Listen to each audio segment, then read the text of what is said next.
Recently, I've been asked this question quite a bit. How do I clean my airbrush? So I figured this is probably the easiest way to show you than typing it out.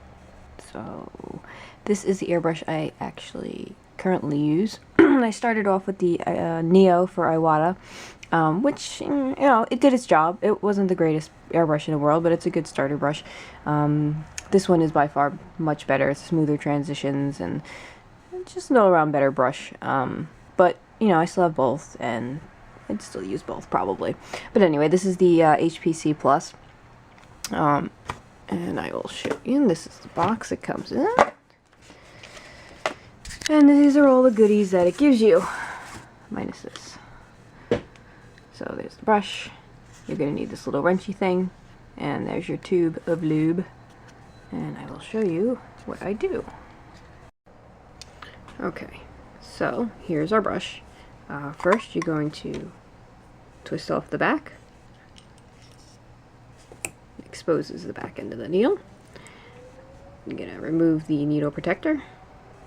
I usually work with this off anyway, because it just has a tendency to get old paint in there and spit it on whatever you're working on.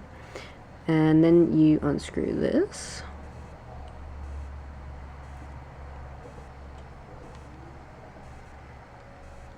And now, this is the part where I was amazed. That little piece, that's the nozzle. That actually comes off. I never knew that. And that's what this little wrenchy is for. So, you stick that on there. Loosen that. You gotta be so careful with this thing. Oh my goodness. They're so fragile. So, carefully twist that off.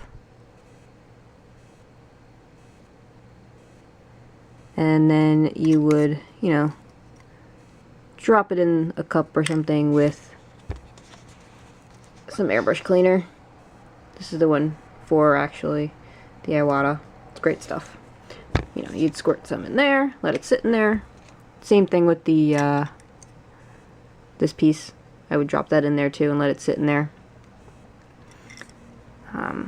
So now that we have that off, twist this, loosen this. And now instead of pulling the needle out, which if you have paint in here can pull it into the gun, I push it this way and pull it through this way. Oh wow, look, there's actually some paint on there. I guess I didn't clean it so good last time. Okay, put that aside. Now your brush is ready to clean. I usually take one of these little airbrush thingies, stick it in here, down into the nozzle, and stick it in through here and, clean it out. Let's see.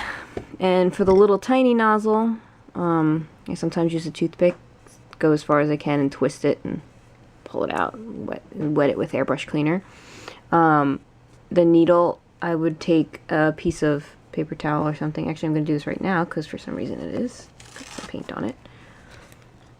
Put a little bit of airbrush cleaner on a piece of paper towel or whatever. And just run it along like so. And be very careful of the tip. Why is this so rugged?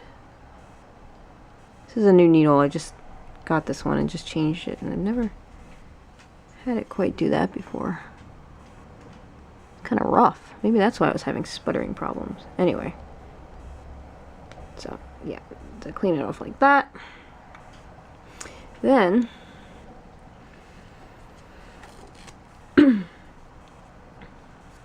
what you do, now I don't do this every time, it's good to do this every so often, the Super Lube stuff that it comes with.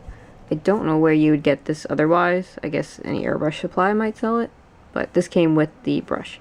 What I do is actually drop a few drops in here in the trigger mechanism, and then just, go back and forth and loosen it up a little bit. And I would also, and I'll do this now because for some reason it's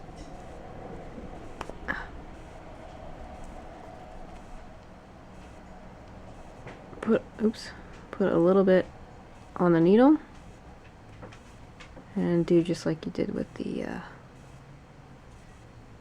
with the cleaner, but this time you're like lubing up the needle here. I don't know why this area is rough over here. Anyway, so now let's put it back together. First thing to go back is your nozzle. So let's get that out, and don't lose this piece because I lost my other one while I was cleaning this because it tends to go ping and disappear. So I do this by hand first. Carefully get that gripped in there, and you can lube the threads too in here, like so, those threads.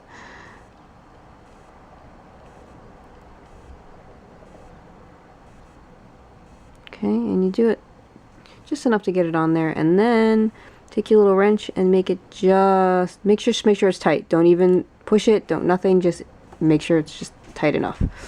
Then you're going to go back with the needle, same thing again, pushing it forward. Also make sure your trigger is in the right spot so the needle goes through the trigger, otherwise you'll have the trigger not working right. And you push it as far as it will go. Don't force it. See, needle came back out. Tighten back your back piece. Not too tight. Screw back on the back piece, and again you can even lube in on these threads just to keep it fresh. Then we'll put this back on. Aye.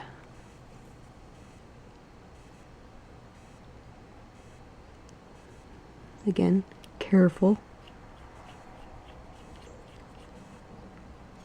Okay, that's back on. Put your little protector back on if you're going to store it.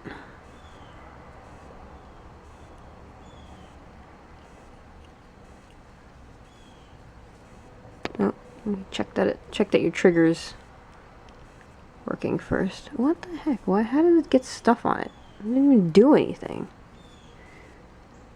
Yep, trigger is working. Sort of. I think. I don't know why it's not pushing down. Anyway, I'll figure that out when I use it again. Put that back on. And you're pretty much good to go. I don't do this, you know, after every color. I don't have room to leave this set up, so I have to take it out and, you know, set it up each time, which is why I usually do things in batches. But when I clean the brush, I usually clean it after every full session, so I'll have a batch of horses that I want to do, and I will you know, do all the horses, and then when I'm ready to put it away, I will do this full cleaning and make sure it's clean when it's put away. And that's about it. I mean, it's not too difficult. I mean, this is how I do it. If you know anything that I'm missing here, feel free. I pretty much learned most of this from a bunch of YouTube videos that I watch, so I figured I'd share it, and hope it helps those that have the questions.